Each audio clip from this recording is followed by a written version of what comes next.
যুক্তরাজ্যে অ্যাসাইলাম বা আশ্রয় প্রার্থীদের আপিল প্রক্রিয়ায় বড় ধরনের পরিবর্তনের ঘোষণা দিয়েছে ব্রিটিশ সরকার। মূলত হোটেল নির্ভরতা কমাতে এবং অপেক্ষমান মামলা দ্রুত নিষ্পত্তি করতে এই পরিকল্পনা নেওয়া হয়েছে।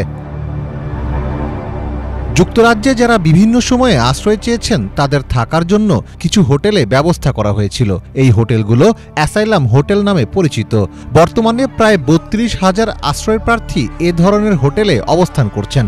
ব্রিটিশ সরকার বলছে একটি স্বাধীন সংস্থা গঠন করা হবে যেখানে স্বতন্ত্র বিচারকরা দ্রুত মামলাগুলো নিষ্পত্তি করবেন।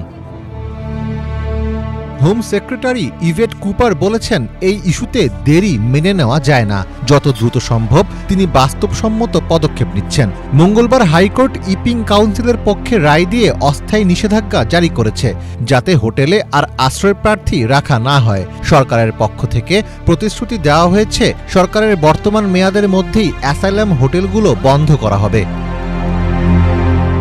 এদিকে আশ্রয় প্রার্থীদের কোথায় রাখা হচ্ছে তা নিয়ে জন অসন্তোষ আরও বাড়ছে। শনিবার যুক্তরাজ্যের বিভিন্ন স্থানে হোটেল ব্যবহারের বিরুদ্ধে বিক্ষোভ হয়েছে। গত জুলাই থেকে ইপিং শহর বিক্ষোভের কেন্দ্রবিন্দু হয়ে উঠেছে। হাজার হাজার মানুষ বেল হোটেলের বাইরে বিক্ষোভ করছে। মীর ফজলে রাব্বি, বাংলা ভিশন।